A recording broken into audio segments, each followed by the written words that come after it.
हरि ओम श्री गणेशाय नमः।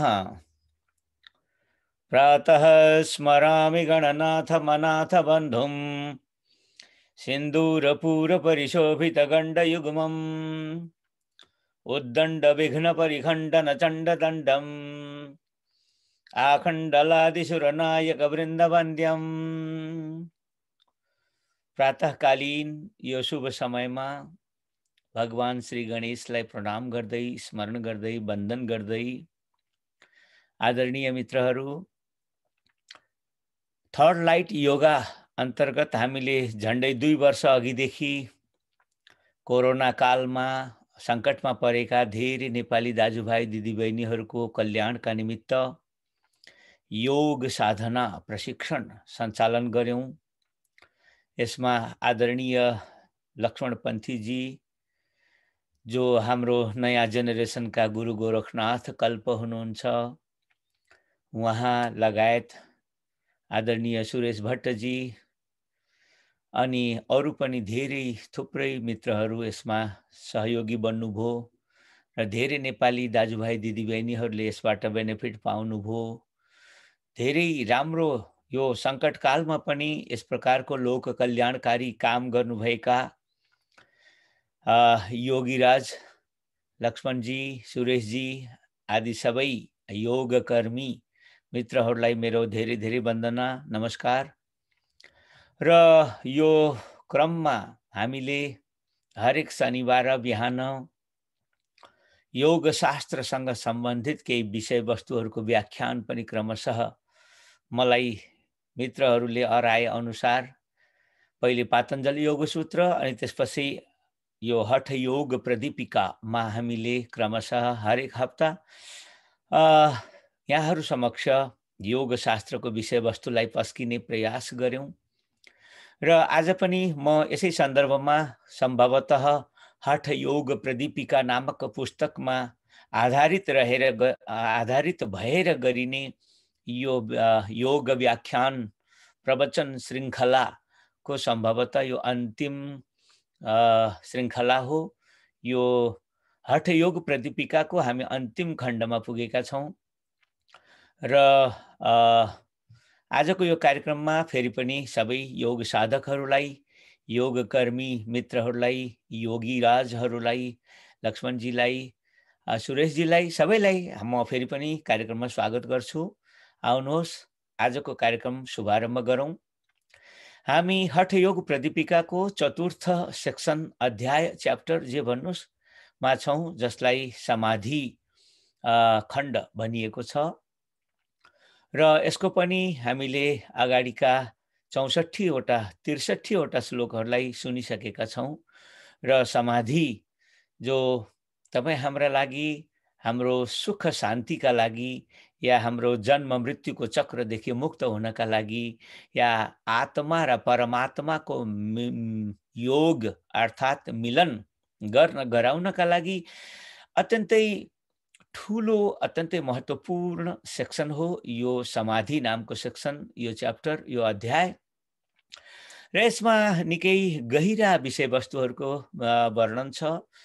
आदरणीय स्वात्माराम योगी जीले लेख्नु भएको यो हठ योग प्रदीपिका विश्वभरि नै प्रसिद्ध योग ग्रन्थको रूपमा मानिएको छ र यो ग्रन्थका ग्रन्थकार स्वात्माराम योगी हठ योगसँग सम्बन्धित यो विद्यालाई प्रचार गर्दै गुरु गोरखनाथको निकै प्रशंसा गर्नुभएको कुरा हामीले यसै ग्रन्थमा पायौं र गुरु गोरखनाथबाट नै हठ योगको प्रचार आजको संसारमा भएकाले तपाई हामी गुरु गोरखनाथको गोरखा आदि तपस्थलीका आसपासका नेपाली बासिन्दा भएकाले तपाई हाम्रै गाउँघरमा, तपाई हाम्रै हजुरबाहरूले विकसित गरेको विद्याको रूपमा हामीले यसलाई यो हठ योगलाई जानेका छौं, बुझेका छौं र त्यही रूपमा सम्मान गरेका छौं र त्यही रूपमा सम्मान गर्न, बुझ्न सबैसँग अनुरोध पनि गर्दै आइरहेका छौं। आदरणीय मित्रहरू, हठ योग प्रदीपिका जो हाम्रै घरमा उत्पन्न विद्या हो, हाम्रै बाउबाजे बराजुहरूले बनाएको विद्या हो अनि यही विद्यामा आधारित रहेर यही विद्याको उपयोग गरेर हामी जति माथि बढ्न सक्छौँ, जति माथि चढ्न सक्छौँ, जीवनमा जति बढी उत्कर्ष गर्न सक्छौँ, त्योभन्दा अन्य विषयमा सायद सकिँदैन होला भन्ने हामीलाई लागेको कुरा यहाँहरू समक्ष यो पनि निवेदन गर्न चाहन्छौँ। तसर्थ हरेक नेपाली, हरेक गोर्खालीको एउटा परम कर्तव्य हो।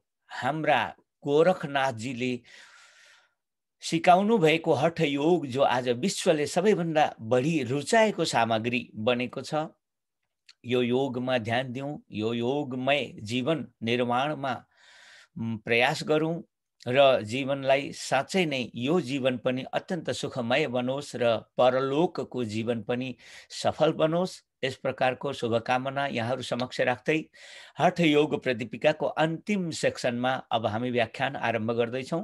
आउनुहोस् कार्यक्रमलाई शुभारम्भ गरौँ। 64 नम्बरको श्लोकमा सुषुम्नायै कुण्डलिनीयै सुषायै सुधायै चन्द्र जन्मने मनोन्मनीयै नमस्तुभ्यं महाशक्तियै चिदात्मने। यो शब्दले सुषुम्ना नामको नाडीलाई नमस्कार गरेको छ। सुषुम्ना नाडी नै सबै प्रकारको सिद्धि समाधिको केन्द्रीय वस्तु हो। सुषुम्ना नाडी सञ्चालित भयो भने मात्रै त्यहाँ कुण्डलिनी भेटिन्छ र त्यसलाई एक्टिभेट गर्न सकिन्छ र उसैका अनेक नामहरू छन्। सुषुम्ना भनेको पनि उसैको नाम हो, कुण्डलिनी भनेको पनि उसैको नाम हो, सुधा भनेको पनि उसैको नाम हो, चन्द्र जन्मा भने पनि उसैको नाम हो, मनोन्मनी भने पनि उसैको नाम हो, महाशक्ति भने पनि उसैको नाम हो, चिदात्मा भने पनि उसैको नाम हो। यी सबै एउटै वस्तुका नाम हुन्। यसरी अनेक नामले जानिने सुषुम्नालाई म नमस्कार गर्छु भन्दै हुनुहुन्छ योगी स्वात्मा रामजी। हामी पनि आउनुहोस् सुषुम्नालाई नमस्कार गरौँ। ओम सुषुम्नायै नमः। अघिल्लो श्लोकमा अशक्य तत्त्वबोधानां मूढानामपि सम्मतं प्रोक्तं गोरक्षनाथेन नादोपासनम उच्यते। योगी स्वात्मा रामजी भन्दै हुनुहुन्छ अशक्य तत्त्वबोध अर्थात्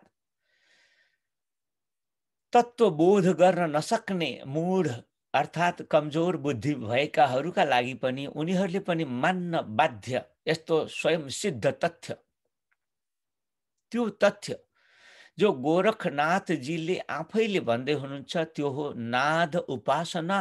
त्यो नाद उपासनाको बारेमा म अब केही कुराहरू भन्दैछु, ल सुन्नुहोस् भनेर स्वामी योगी स्वात्मा रामजीले हामीलाई नाद उपासनाको बारेमा केही कुराहरू भन्दै हुनुहुन्छ। आदरणीय मित्रहरू, समाधि खण्ड हो यो, समाधिलाई अर्थ्याउने अध्याय हो यो। समाधिलाई जान्नका लागि हामीले सुषुम्नालाई जान्नुपर्छ, कुण्डलिनीलाई जान्नुपर्छ। यिनी सब सामग्रीहरूलाई जान्दै अझ अगाडि बढेर नाद अर्थात् एक प्रकारको आवाज, त्यो आवाजलाई पनि जान्नुपर्छ। नादको उपासना, त्यो नादलाई, त्यो आवाजलाई उपासना अर्थात् त्यसको नजिकमा गएर बस्नुपर्छ र नजिकबाट हेरिरहनुपर्छ, देखिरहनुपर्छ, बुझ्नुपर्छ, फिलिङ गर्नुपर्छ, नादको उपासना गर्नुपर्छ। नाद शब्दको अर्थ आफैमा एउटा आवाज भन्ने हो। नाद माने आवाज, ध्वनि। तर यहाँनिर हामीले ध्वनि शब्द सुन्न साथ दुई तरहको ध्वनि हुन्छ भन्ने बुझ्नुपर्छ। एउटा ध्वनि कुनै न कुनै किसिमको अङ्ग प्रत्यङ्ग सामग्री वस्तुहरू, दुईटा वस्तु टकराएर निस्कने, आहत भएर निस्कने ध्वनिलाई आहत ध्वनि भनिन्छ भने कहीँ कतै कुनै पनि प्रकारको वस्तुको टकराव नभइकन आफै स्वतः बनिरहने जुन ध्वनि हो त्यो ध्वनिलाई अनाहत नाद भनिन्छ।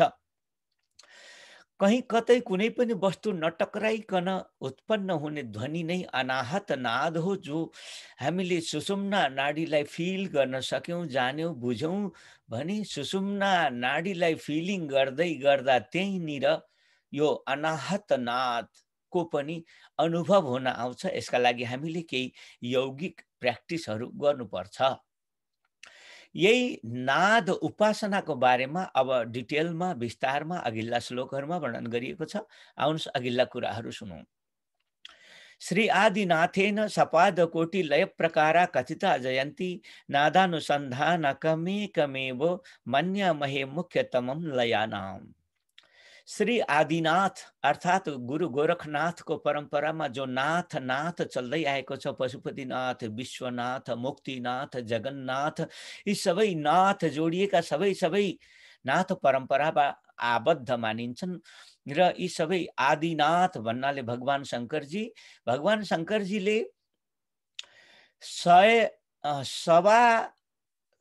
सवा करोड लयका प्रकारहरू बताउनु भएको छ।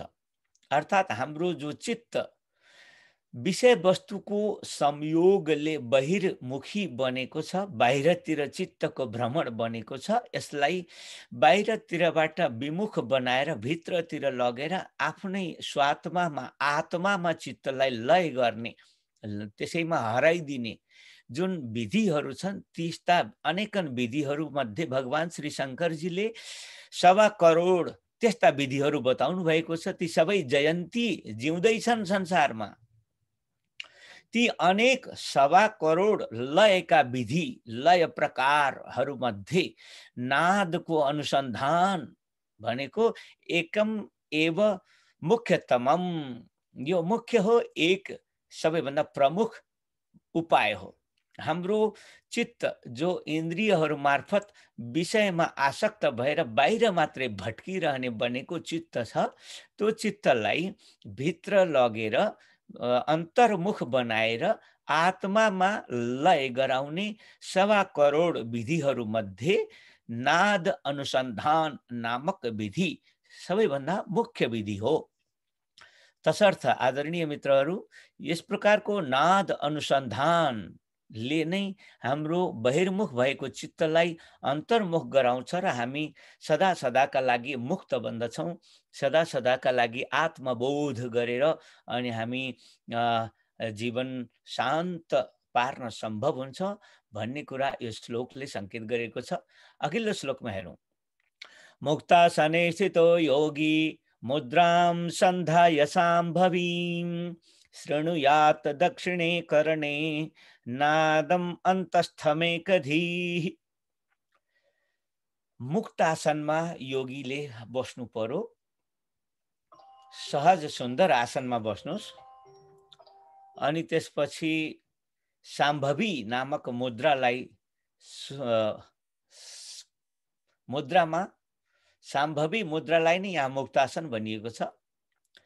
अनि शृणुयात दक्षिणे कर्णे नादम, दाहिने कानबाट सुन्ने कोसिस गर्नुस्।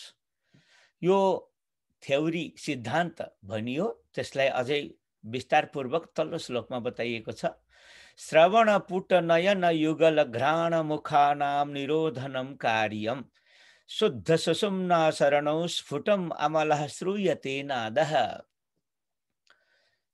यो दुवै कानलाई बन्द गर्नुस्, अनि नाकलाई बन्द गर्नुस्, मुखलाई बन्द गर्नुस्, आँखालाई पनि बन्द गर्नुस्। यसरी सबै अङ्गहरूलाई बन्द गरेर अनि क्रमशः शुद्ध सुषुम्नाको जो पाइप छ, हाम्रो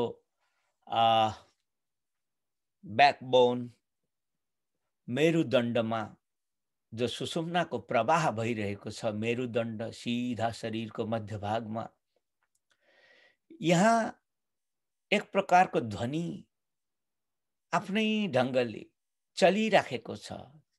त्यो अनाहत नाद हो। हामीले मुखले बोल्दा जुन ध्वनि पैदा हुन्छ, कानले सुन्छ, त्यो ध्वनि जिब्रो, ओठ, दाँत आदि अनेक शरीरका अङ्गहरू बीच वायु ठोकिएर टकराएर बाहिर निस्कदा बन्ने ध्वनि हो, आहत नाद हो। अन्त कतै पनि ताली बजाएर अथवा केही गरेर हामीले आवाज निकाल्छौँ भने ती सबै कुनै न कुनै वस्तु कहीँ न कहीँ टकराएर निस्कने आवाज हो, त्यो आहत ध्वनि हो। भने हाम्रो सुषुम्ना नाडीमा अलि ढङ्गसित चित्त लगाएर हेर्यो, सुन्यो भने त्यहाँ यो अनाहत नाद सुनिन्छ। भनेर यो श्लोकले अनाहत नादको बारेमा चर्चा गरेको छ।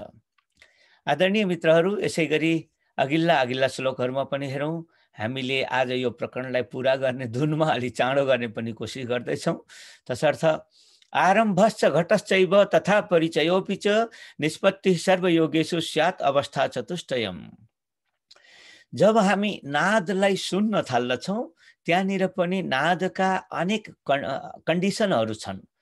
त्यो आवाज सुन्न थाल्दा सुरुमा अर्कै आवाज आउँछ, अलि पछि अर्कै आवाज आउँछ, अलि पछि अझ अर्कै आवाज आउँछ, अलि पछि अर्कै। यसरी चारवटा अवस्था यसमा अनुभव हुन्छ भनिन्छ। आरम्भ एउटा अवस्था हो आरम्भ, अर्को अवस्था हो घट, अर्को अवस्था हो परिचय, अनि अर्को अवस्था हो निष्पत्ति। यसरी जो पनि योगीले आफ्नो यस प्रकारको नादको अनुसन्धान गर्न थाल्दछ त्यसले यी चारवटा अवस्था अनुभव गर्दछ। अथ आरम्भावस्था। आरम्भावस्थाको बारेमा अब केही कुराहरू वर्णन गरिएको छ। ब्रह्म ग्रन्थेर्भवेद् भेदो ह्यानन्दः शून्य सम्भवः विचित्रः कोणको देहे अनाहतः श्रूयते ध्वनिः। जब नादको अनुसन्धान आरम्भ हुन्छ, आफैले ख्याल गर्नुस्, नादको अनुसन्धान कहाँनिर हुन्छ? जब सुषुम्ना नाडी खुलेको हुन्छ, जब तपाईँ सुषुम्ना नाडीको मध्यबाट सञ्चार गरिरहेको चित्तलाई अनुभव गर्नुहुन्छ, तब चित्त अत्यन्त स्वस्थ रहन्छ। त्यसबेला ब्रह्म ग्रन्थेर भवेद भेदः। ब्रह्म ग्रन्थि शब्दले यहाँनिर हामीले इडा र पिङ्गलालाई बुझ्नुपर्छ। इडा र पिङ्गलाको जो साम्राज्य हो, जो क्षेत्र हो, त्यसलाई नष्ट गरेर, त्यसलाई अतिक्रमण गरेर, त्यसलाई नाघेर हामी सुषुम्नामा पुगेको अवस्था छ। आनन्दः शून्य सम्भवः, त्यहाँनिर आनन्द मात्र शेष रहन्छ। चित्त जब सुषुम्नामा प्रवेश गरेको हुन्छ, शून्य सम्भव हुन्छ।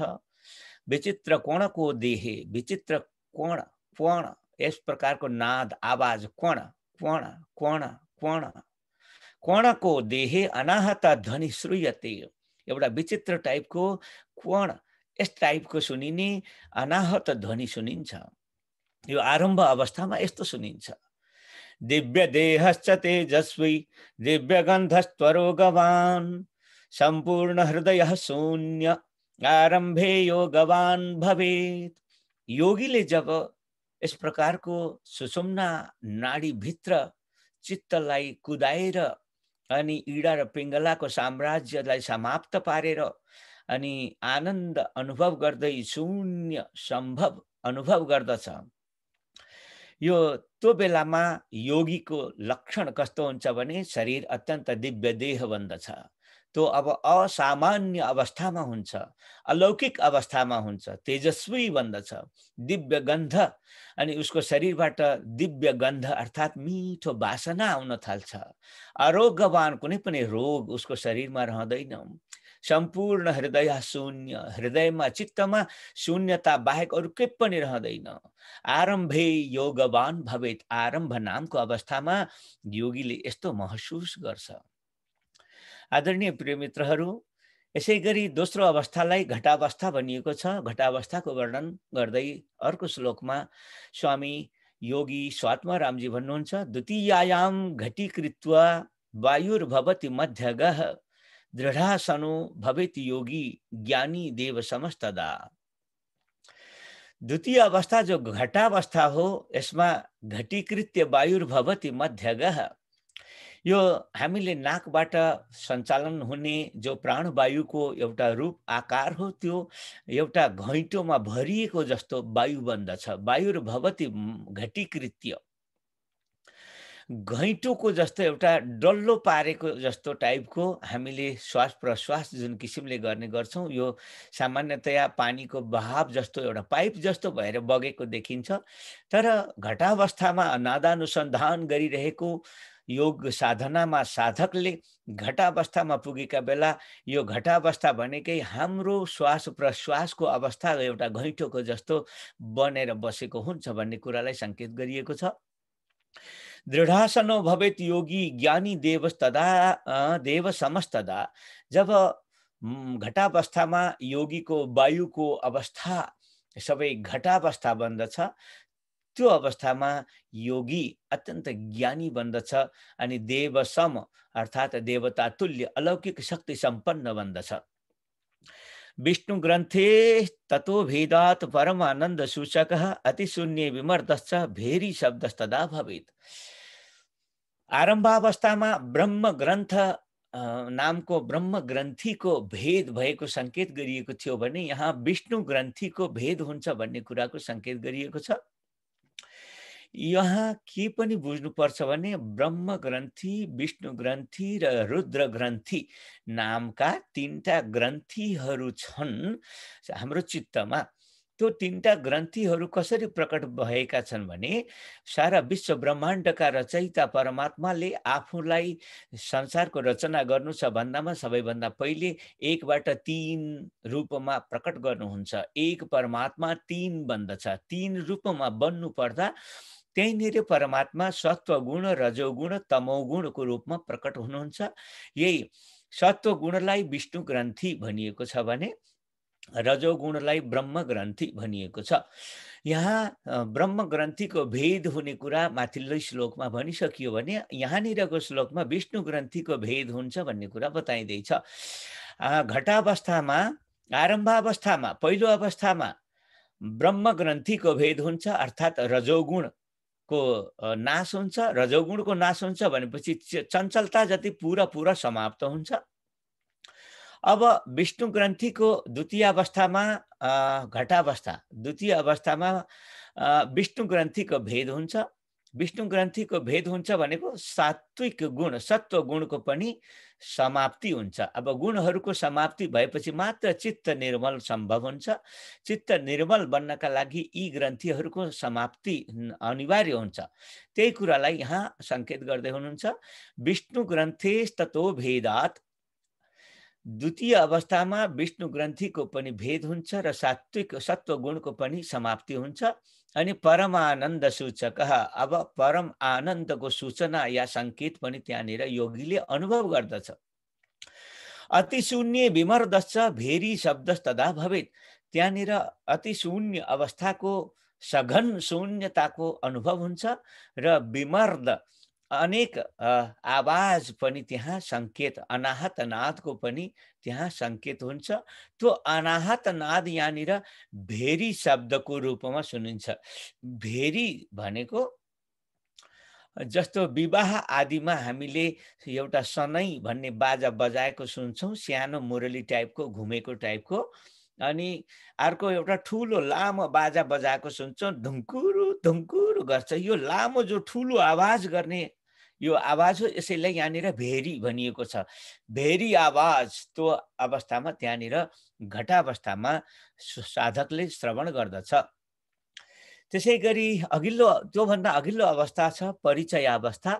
तृतीयायां तु विज्ञेयो विहायो मर्दल ध्वनिः महाशून्यम तदा याति सर्वसिद्धि समाश्रयम्। चित्तानंदम तदा जित्वा सहजानंद संभवम दोष दुख जरा व्याधि क्षुधा निद्रा विवर्जितः। तृतीय अवस्था हो परिचय अवस्था। परिचय अवस्थामा अब मादलको जस्तो ध्वनि सुनिन्छ। अनाहत नादको उपासना गर्ने, अनाहत नादको अनुसन्धान गर्ने योगीले तृतीय अवस्थामा त्यो अनाहत नादलाई मादलको ध्वनि, मर्दल ध्वनि, मादलको जस्तो ध्वनि सुनिन्छ भनेर यो श्लोकमा संकेत गरिएको छ।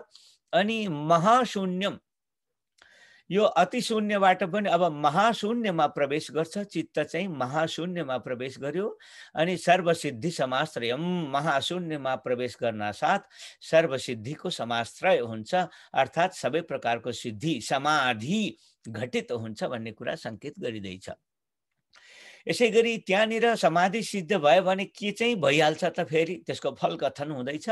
चित्त आनन्दम तदा जित्वा, चित्तले आनन्द नामको संसारलाई पनि, साम्राज्यलाई पनि जितेर सहज आनन्द सम्भव, सहज आनन्द नामको एउटा विशिष्ट साम्राज्यमा प्रवेश गर्छ, जहाँ दोष दुःख जरा व्याधि क्षुधा निद्रा विवर्जितः, त्यहाँ कुनै प्रकारको दोष हुँदैन, नेगेटिभिटी छैन, कुनै दुःख छैन, कुनै बुढापा वृद्धावस्था छैन, व्याधि रोगहरू छैनन्, क्षुधा भोकहरू छैनन्, निद्रा छैन, सबै कुराबाट मुक्त अवस्थामा चित्त प्रवेश गर्दछ।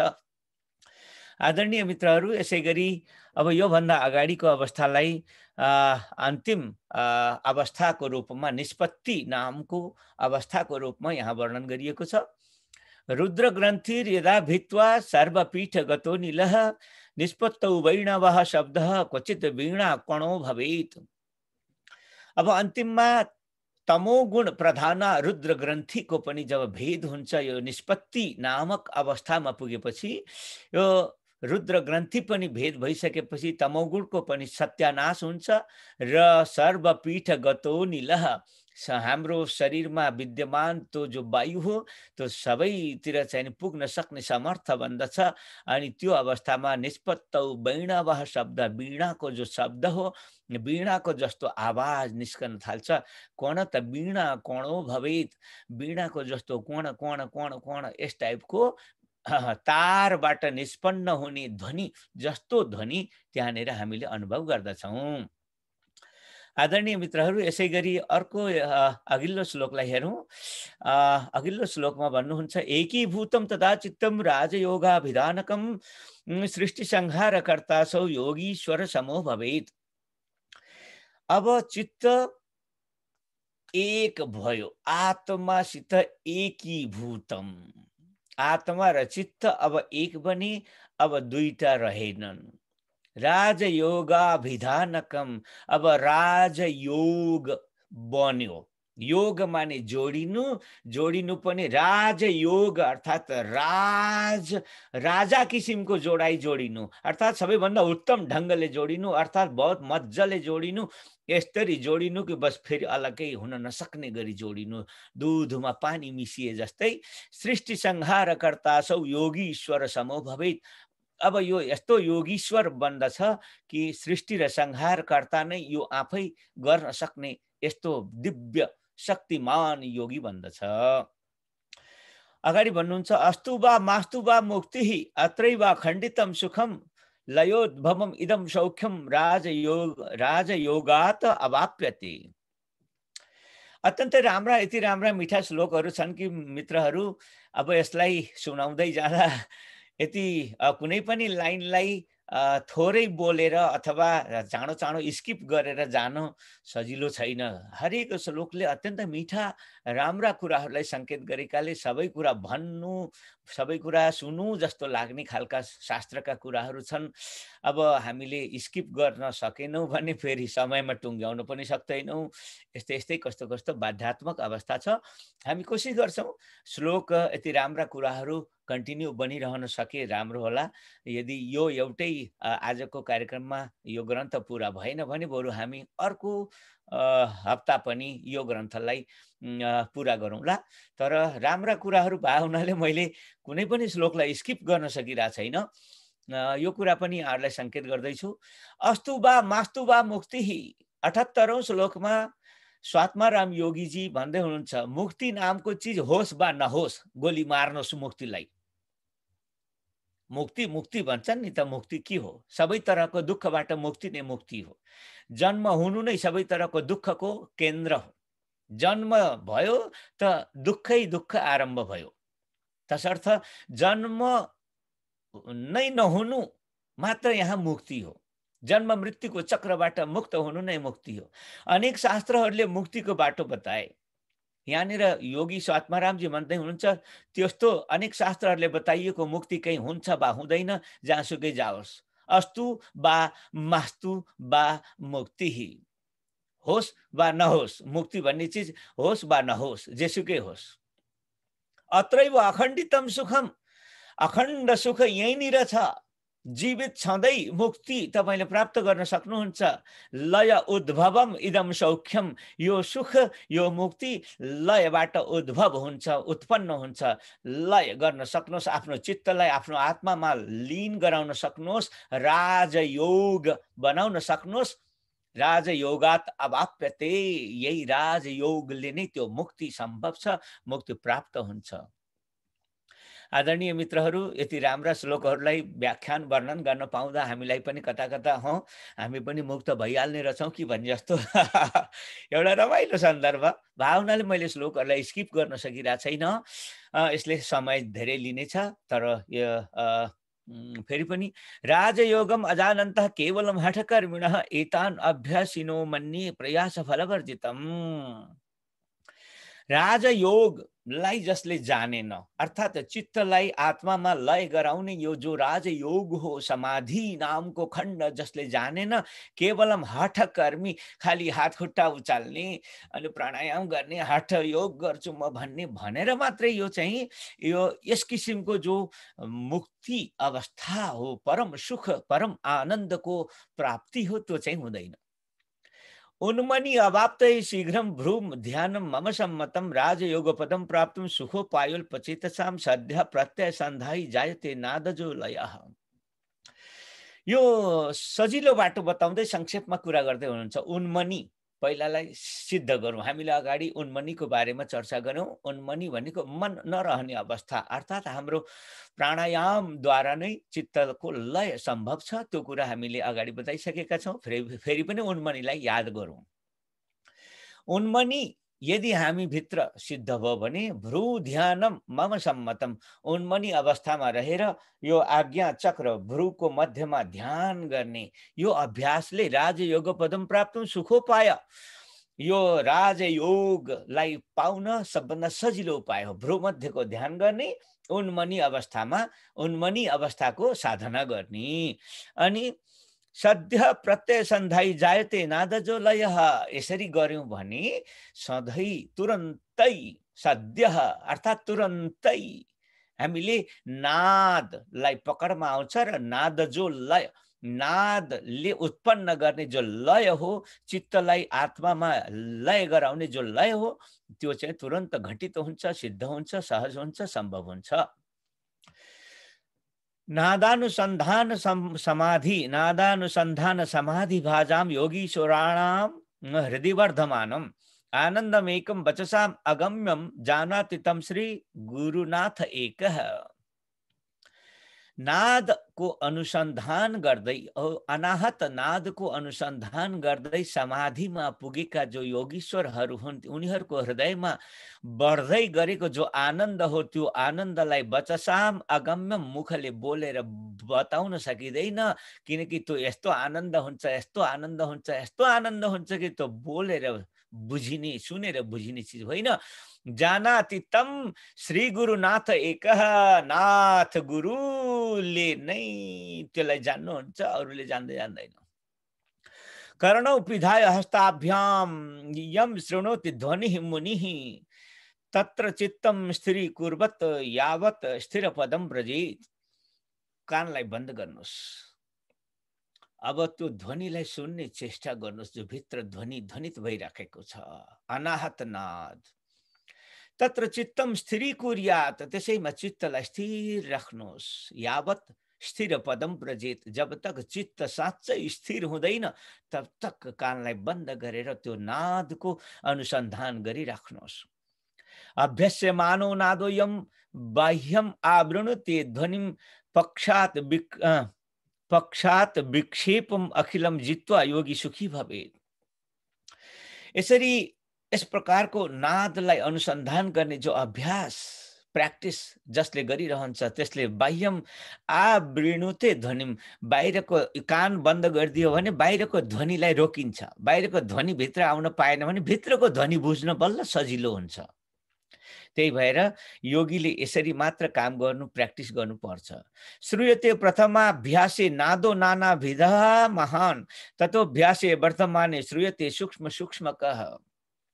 सुरुमा नाद, यो अनाहत नाद सुन्दा बडा अनौठो अनौठो आवाजहरू सुनिन्छ, तर जब पछि पछि हामीले यसमा गहन अभ्यास हुँदै जान्छ अनि फेरि यो बडा अनौठो सूक्ष्म सानो मसिनो राम्रो मिठो हुँदै जान्छ। आदौ जलधि जीमूत झरझरी भेरी झरझरी सम्भवाः मध्ये मर्दल शंखोत्था घंट काहल जास्तथा। सुरुमा अनेक तरहका पानी झन्झनाए जस्तो अथवा बाढी आए जस्तो अथवा झरझराए जस्तो अथवा भेरीले चाहिँ नि ठुलो ठुलो आवाज गरे जस्तो गडगड एकदम खहरे खोला गडगडाए जस्तो त्यस्तो आवाज आउँछ भने माझमा मादल बजाए जस्तो शङ्ख बजाए जस्तो अनि घन्टीहरू बजाए जस्तो यस्तो आवाज आउँछ। अन्त्य त्यो किङ्किणी बन्छ वीणा भ्रमर निस्वनाः।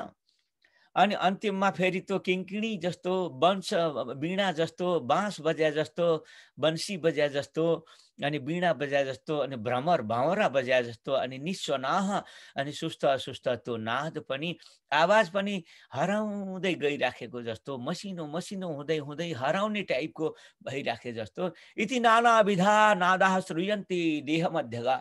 हाम्रो यो मेरुदण्डमा जो सुषुम्ना नाडी चलिरहेको छ यो सुषुम्ना नाडीमा यस्ता अनेक तरहका नादहरू आवाजहरू सुनिन्छन्। महति श्रूयमाणेपि मेष भेरियादिके ध्वनौ मेघ मेघ भेरियादिके ध्वनौ तत्र सूक्ष्मात् सूक्ष्मतरम नादमेव परामृशित। जब योगीले यो अनाहत नाद सुन्न थाल्दछ सुरु सुरुमा धेरै मोटो मोटो आवाज बडा भेरी आदिको जस्तो आवाज अनि खहरे खोला गडगडाए जस्तो आवाज मोटो आवाज आउँछ भने जति पछि भयो जति जति बढी अनुसन्धान सघन हुँदै जान्छ त्यति नै सूक्ष्मात् सूक्ष्मतरम नादम परामृशित। सूक्ष्म भन्दा सूक्ष्म मसिनो भन्दा मसिनो आवाज बन्दै जान्छ। त्यो कुरा त्यहाँ खोजिरहनु पर्छ, सूक्ष्म आवाज खोजिरहनु पर्छ। परामृशित अर्थात् त्यसको पनि अनुसन्धान भइरहनु पर्छ। घनम उत्सृज्य वा सूक्ष्मे सूक्ष्मम उत्सृज्य वा घने रममाणमपि क्षिप्तम मनो नान्यत्र चालयत। मोटो आवाजबाट मसिनो आवाजतिर लैजानुस् अथवा मसिनो आवाजतिरबाट मोटो आवाजतिर लैजानुस्। त्यो अनाहत नादको मोटो र मसिनो जताततै खेल्नुस्, तर त्यो भन्दा बाहिर अनाहत नाद भन्दा बाहिर न लैजानुस्। चित्तलाई नचालयत, चित्तलाई बाहिर न लैजानुस्। यत्र कुत्रापि वे नादे यत्र कुत्रापि वा नादे लगति प्रथमं मनः तत्रैव सुस्थिरीभूय तेन सार्धं विलीयते। कहिलेकाहीँ हामीलाई यो नादको पनि मोटो मोटो आवाज मनपर्छ, कहिलेकाहीँ हामीलाई नादको मसिनो आवाज मनपर्छ। हामीलाई मोटो वा मसिनो जुनसुकै आवाज मन परोस्, हाम्रो मन जुनसुकै आवाजमा गएर अडियोस्, त्यही जहाँ मन अडिन्छ त्यही मन अडाइदिनुहोस्, त्यही मन अडिन दिनुहोस्।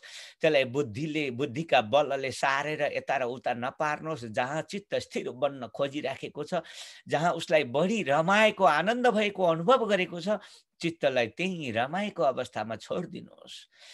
मकरन्दम पिबन् भृङ्गो गन्धम नापेक्षते यथा नादासक्तं तथा चित्तम विषयान् नहि काङ्क्षते।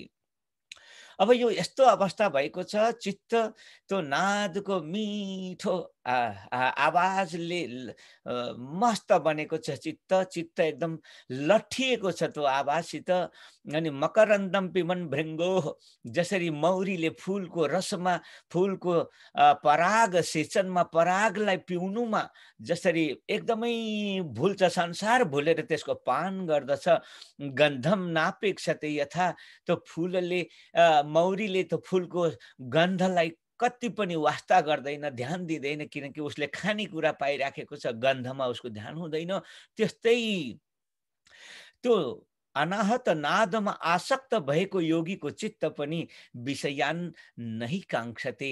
अब बाहिरका सांसारिक विषय वस्तुहरूलाई बिल्कुल चाहना गर्दैन। अब बिल्कुल त्यो सांसारिक विषय वस्तुलाई नरुचाउने या ध्यान नदिने या चाहना नगर्ने चित्त बन्दछ। तपाईको बाहिरपट्टि घुमेर संसारमा भट्केर दुःख पाएको चित्त अब हमेसाका लागि भित्रपट्टि आफ्नै आनन्दमा रमाउने बनेको छ। आहा, कति राम्रो। यसै गरी अगाडि भन्नुहुन्छ, मनोमत्त गजेन्द्रस्य विषयोद्यानवारिणः विषयोद्यानचारिणः समर्थोऽयं नियमने निनाद निशिताङ्कुशः।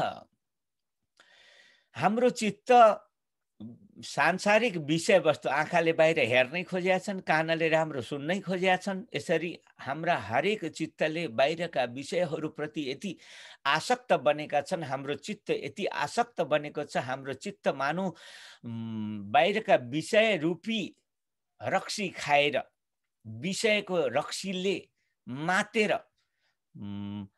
मनोमत्त गजेन्द्र, यो मातेको रक्सी धेरै पिएर मातेको हात्ती जस्तो, हात्तीको पनि राजा गजेन्द्र जस्तो, यो विषय रूपी रक्सी पिएर हात्तीको राजा मातेको जस्तो चित्त छ हाम्रो चित्त।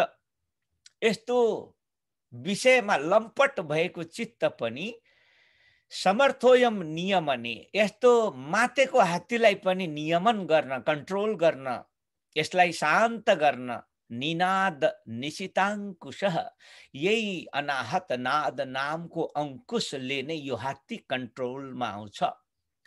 बद्धम तु नादबन्धेन मनः संतक्त चापलम प्रयाति सुतराम स्थैर्यम विपक्ष खगो यथा।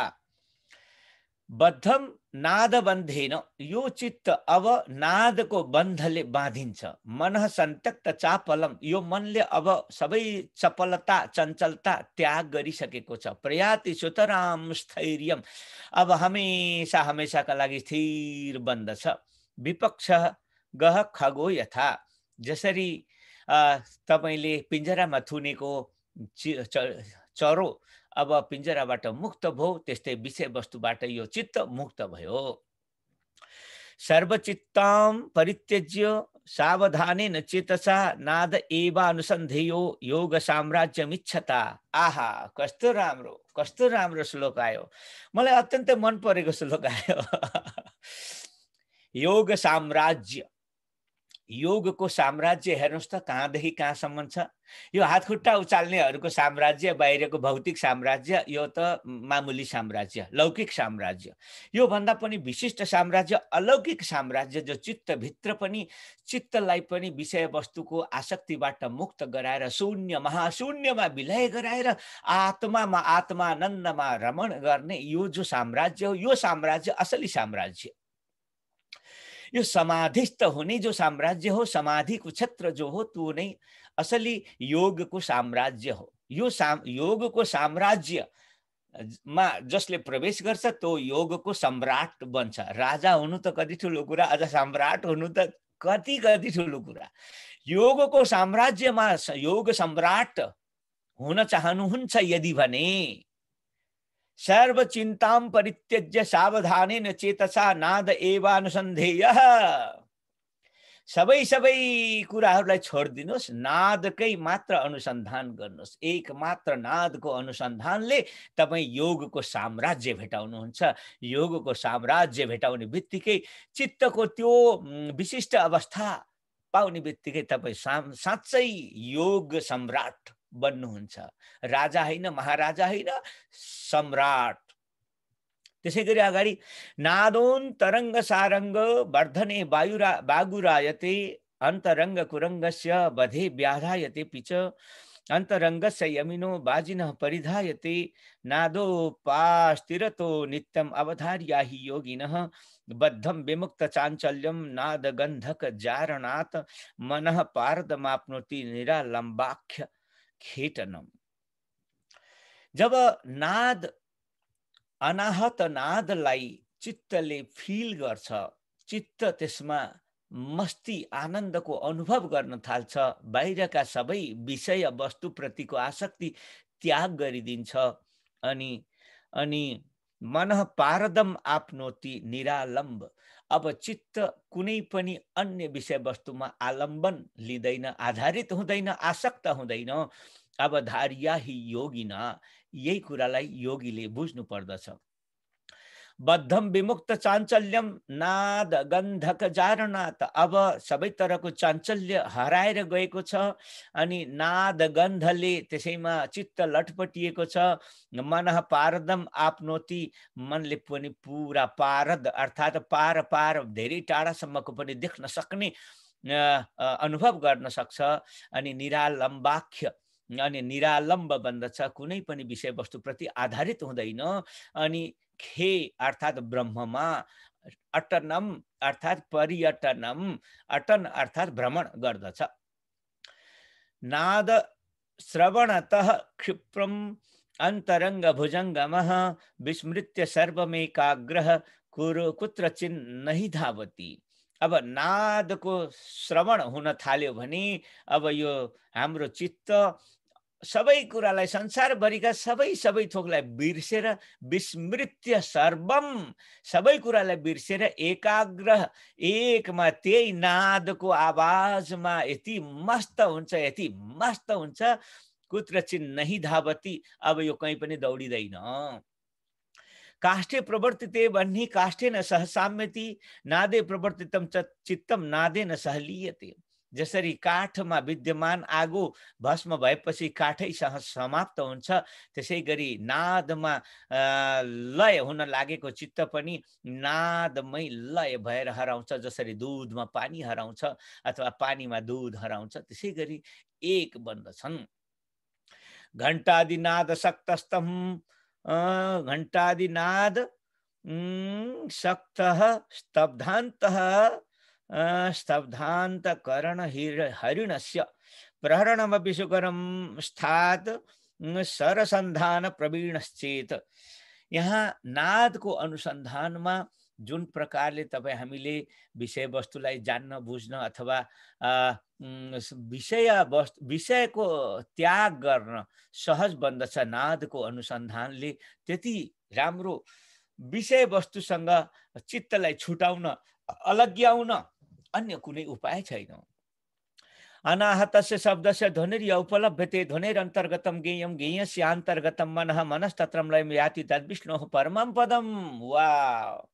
100 नम्बरको श्लोकमा के भन्दै हुनुहुन्छ भने अनाहत नाद नामको जो ध्वनि हो, त्यो ध्वनि जसले भेट्टायो, ध्वनि अन्तर्गतम ज्ञेयम, अब त्यो ध्वनि जसले भेट्टायो, अनाहत नादलाई जसले भेट्टायो, अब त्यसको चित्त त्यही नादभित्र प्रवेश गर्दछ। ज्ञेयस्य अन्तर्गतम मनः, त्यही ज्ञेय तत्व हो।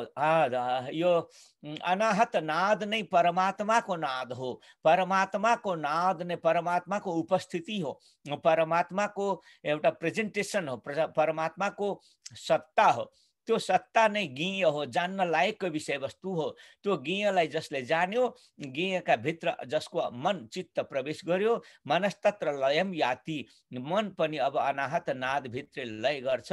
र अब हाम्रो मन कहाँ पुग्यो भन्दा अब हाम्रो मन त्यहाँ पुग्यो जहाँ तत् विष्णोः परमं पदम, त्यही परम पद नै भगवान विष्णुको परम पद हो। त्यही पुगेर नै हामीले सबै तरहको दुःखबाट मुक्ति प्राप्त गर्न सकिन्छ। यसै गरी अगाडि भन्दै हुनुहुन्छ तावत् आकाश संकल्पो यावत् शब्द प्रवर्तते निशब्दम तत्परम ब्रह्म परमात्मेति गीयते। जब तक आकाश छ तब तक संकल्प छ, जब तक आकाश र संकल्प छ तब तक शब्दको सत्ता छ। शब्द अर्थात् यो आहत नाद, आहत नाद भएको ठाउँसम्म शब्दको सत्ता छ, आकाशको सत्ता छ। त्यो आहत नाद भएको शब्द र आकाशको सत्ता सबै लौकिक कुरा हो, बाहिरका कुरा हुन्, झुट कुरा हुन्, असत्य कुरा हुन्। तर जब शब्दको सत्ता भन्दा पर निशब्द, निशब्दमा पुगिन्छ अर्थात् अनाहत नादमा पुगिन्छ, तत् परम ब्रह्म, त्यही नै परम ब्रह्म हो। परमात्मा इति गीयते, उसैले परमात्मा हो भनेर पनि गीत गाइएको छ। भक्ति यत्किञ्चिन्नाद रूपेण श्रूयते शक्तिरेव वा यस्तत्वान्तो निराकार स एव परमेश्वरः। परमेश्वर भनेकै हामी भित्र हुनुहुन्छ, त्यही कुरा यहाँ हामीलाई यो ग्रन्थकारले देखाइरहनु भएको छ। यत्किञ्चित नाद रूपेण, हाम्रो शरीरभित्र जो अनाहत नादको रूपमा सुनिन्छ, देखिन्छ, अनुभव गरिन्छ, जे छ त्यही नै शक्ति एव, त्यही नै शक्ति हो। यस तत्वान्तो निराकारः, जो आफैमा एकदमै निराकार छ, स एव परमेश्वरः, त्यही नै परमेश्वर हो। त्यो भन्दा भिन्न, नाद भन्दा भिन्न भिन्न परमेश्वरको कुनै सत्ता छैन भनेर यो ग्रन्थकारले हामीलाई यहाँनिर सङ्केत गर्नुभएको छ। आदरणीय मित्रहरू, नाद अनुसन्धान नामक च्याप्टर यहाँनिर पुरा हुन्छ। त्योभन्दा अगाडि अब यो समाधि नामको च्याप्टरलाई क्लोज गर्ने सन्दर्भका अब पुरा भयो भनेर अब यसका अन्तिमका केही कुराहरू यहाँ वर्णन गरिएको छ। सर्वे हठलयो पाया राजयोग सिद्धै राजयोग समारूढ पुरुष कालवञ्चक, अर्थात् सबै हठ योगमा सुरुदेखि जे पनि बताइयो, यम नियम आसन प्राणायाम प्रत्याहार आदि इत्यादि जे पनि बताइयो अगाडि अगाडि, ती सबै उपायहरू राजयोग सिद्ध होस् भन्नका लागि गरिने उपायहरू हुन्। राजयोग भनेको यही हो, मन नै नादमा गएर लय हुनु नै राजयोग हो। राजयोग समारूढ पुरुष कालवञ्चक, राजयोगमा जो व्यक्ति पुग्दछ त्यो कालको पनि वञ्चक अर्थात् काललाई पनि जित्ने बन्दछ। तत्त्वं बीजम हठ क्षेत्रम औदासीन्यम जलम त्रिभिः उन्मनी कल्पलतिका सद्य एव प्रवर्तते। यो यसका लागि यसको हठ योगको जो तत्व हो, बीज हो, अनि यसका तान्त्रिक पक्षमा देखिने अथवा जान्नुपर्ने जो यसका अक्षरहरू हुन्, बीज मन्त्रहरू हुन्, यी सबै कुरालाई जसले जान्दछ, उन्मनी कल्पलतिका, यो उन्मनी नामको त्यो एउटा विशिष्ट मन नरहने अवस्था जो हो त्यो चाहिँ तुरन्त तयार हुन्छ। तसर्थ तपाईँ हामीले उन्मनी अवस्था साधना गरौँ। उन्मनीको साधनाका साथसाथै आज्ञा चक्रमा ध्यान गरौँ। आज्ञा चक्रमा ध्यान गर्ने साथै अनि यो नादको फिल हुन थाल्छ अनि हाम्रो सबै इष्ट अभीष्ट सिद्ध हुन्छ। सदा नादानुसन्धानात् क्षीयते पाप सञ्चयाः निरञ्जने विलीयते निश्चितम चित्तमारुतौ। नादको अनुसन्धान गर्दै जाँदा पापहरू पनि नष्ट हुँदै जान्छन् र चित्त पनि निर्मल बन्दै जान्छ। शङ्ख दुन्दुभि नादम च न शृणोति कदाचन काष्ठवत् जायते देह उन्मन्नी अवस्थया ध्रुवम। कहिलेकाहीँ शङ्ख दुन्दुभि इत्यादिको पनि नाद सुनिँदैन अनि कहिलेकाहीँ त यो शरीर पनि यो काष्ठवत् एउटा चाहिँ जड शरीर जस्तो बन्न जान्छ। उन्मनी अवस्थामा यस्ता यस्ता पनि लक्षणहरू देखिन्छन्। सर्वावस्था विनिर्मुक्त सर्वचिन्ता विवर्जितः मृतवत् तिष्ठते योगी समुक्तो नात्र संशयः। सबै अवस्थाबाट विनिर्मुक्त भएर सबै चिन्ताहरूबाट परपट्टि रहेर निश्चिन्त भएर मृतवत् मरेको जस्तो तिष्ठते योगी, जब त्यसरी योगी रहन्छ तब स मुक्तो, त्यो सबै तरहका दुःखबाट मुक्त भयो भन्ने कुरा बुझ्नुपर्छ। नात्र संशय, अब यहाँ कुनै शङ्का छैन। खाद्यते न च कालेन बाध्यते न च कर्मणा साध्यते न सकेनापि योगी युक्तः समाधिना। जब योगी समाधिमा पुग्छ, जब योगीको त्यो नादका साथमा चित्तको लय भएर एकाकार बन्दछ, त्यही नै समाधि हो। र त्यो समाधि अवस्थामा पुगेपछि खाद्यते न च कालेन, त्यसलाई कालले पनि खाँदैन, बाध्यते न च कर्मणा, कर्म बन्धनमा पनि बाँधिँदैन, साध्यते न सकेनापि, अरूले उठाउन चलाउन हल्लाउन हिँडाउन बस उठ गराउन पनि सकिँदैन। स योगी समाधि योगी, समाधिस्थ योगी यस्तो बन्दछ। न गन्धम न रसम रूपम न च स्पर्शम न निस्वनम नात्मानम न परम वेत्ति योगी मुक्तः योगी युक्तः समाधिना। योगी जब समाधिमा हुन्छ तब त्यसलाई न गन्धको चाहिँ नि उसले कुनै यस्तो गन्ध आयो भनेर पिरोल्छ, न रसले पिरोल्छ, न रसमा रसिक हुन्छ, न गन्धले सुगन्धित हुन्छ, न रूपले प्रभावित हुन्छ, न कुनै पनि इन्द्रियबाट उत्पन्न हुने सुखबाट ऊ बिल्कुल विचलित हुँदैन। नात्मानम न परम व्यक्ति, न आफैले न अरूलाई कसैलाई जान्दछ। त्यस्तो एउटा मृतवत, एउटा कस्तो न कस्तो अचम्मको अनौठो विशिष्ट अवस्थामा मरेको जस्तो त्यस्तो किसिमको विशिष्ट समाधिमा पुग्दछ। चित्तम न सुप्तम नो जागृत स्मृति विस्मृति वर्जितम न चास्तमेति नो देति यस्यासो मुक्त एव सः। हाम्रो चित्त न सुतेको छ, न जागेको छ, न सम्झेको छ, न बिर्सेको छ, न अस्ताएको छ, न उदाएको छ। यस्तो अवस्थामा हाम्रो चित्त पुग्दछ, जुन अवस्थालाई हामी मुक्त एव, यही नै मुक्त भएको अवस्था हो भन्दछौँ। न बीजानाति शीतोष्णम न दुःखम न सुखम तथा न मानम नापमानम च योगी युक्त समाधिना। योगी जब समाधिमा पुग्दछ त्यसलाई न त तातो थाहा हुन्छ न त चिसो थाहा हुन्छ, अथवा न तातोले पोल्छ न चिसोले चाहिँ नि जाडो गराउँछ, न दुःखम न सुखम तथा यिनीहरूले पनि प्रभावित गर्दैनन्। न मानम न अपमानम च, मान र अपमानबाट पनि यी प्रभावित हुँदैनन्। स्वस्थो जागृत अवस्थायां सुप्तवत् यौव तिष्ठति निश्वासोच्छ्वास हीनश्च निश्चितम मुक्त एव छ। कहिले स्वस्थ छ, कहिले जागृत छ, कहिले सुप्त छ, अनेक अवस्थामा पनि श्वास निश्वास हीन हुन सक्छ, श्वास प्रश्वास नगरिकन बसिरहन सक्छ। त्यस्तो जो योगी हो त्यो योगी मुक्त एव छ, त्यो मुक्त योगी हो। आदरणीय मित्रहरू, अब यो प्रकरणको अन्तिम श्लोकहरूमा हामी आइपुगेका छौँ। अबद्ध सर्वशास्त्राणाम अशक्य सर्वदेहिनाम अग्राह्यो मन्त्र यन्त्राणाम योगी मुक्तः समाधिना, योगी युक्तः समाधिना। कुनै पनि अस्त्रशस्त्रले काट्न नसकिने अनि अशक्य सर्वदेही नाम, अनि कुनै पनि प्राणीहरूबाट त्यसलाई कन्ट्रोल गर्न नियन्त्रण गर्न नसकिने, अनि कुनै पनि यन्त्र मन्त्रद्वारा पकड्न नसकिने त्यस्तो अवस्थामा पुग्छ समाधिमा योगी। आदरणीय मित्रहरू, अब यो ग्रन्थकै अन्तिम श्लोकलाई म वाचन गर्दैछु। यावन्नैव प्रविशति चरण मारुतो मध्यमार्गे यावत् बिन्दुर्न भवति दृढ प्राणवात प्रबन्धात् यावत् ध्याने सहज सदृशं जायते नैव तत्त्वं तावत् ज्ञानं वदति तदिदं दम्भ मिथ्या प्रलापः।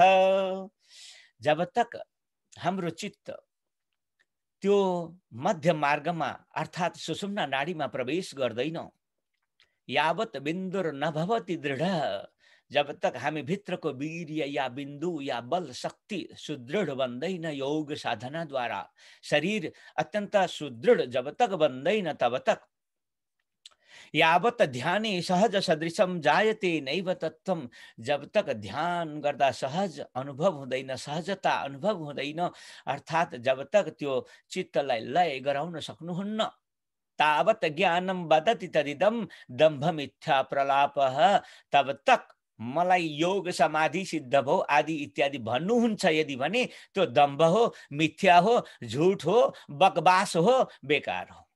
आदरणीय मित्रहरू, समय लामो भइसकेका हुनाले यो ग्रन्थको अन्तिम श्लोकलाई यति नै व्याख्यान गर्दै यो कार्यक्रममा सहभागी भएर अनेक तरहले हामीलाई उत्साह बढाउनु भएकोमा आदरणीय योगीराज लक्ष्मणजी, सुरेशजी लगायतका मित्रहरूलाई पनि अभिवादन नमन गर्दै अनि यो योग साधनामा उपस्थित भएर योग साधनाद्वारा बेनिफिट फाइदाहरू लिएर आफ्नो जीवनलाई अझ उच्च गतिमा उच्च स्तरमा लैजानुहुने योग साधकहरूलाई पनि नमन गर्दै यो शास्त्र पुरा हुँदै गर्दा शास्त्रकार स्वात्माराम योगीजीलाई गुरु गोरखनाथलाई पनि नमन गर्दै म आजको कार्यक्रमलाई यही पुरा गर्दैछु।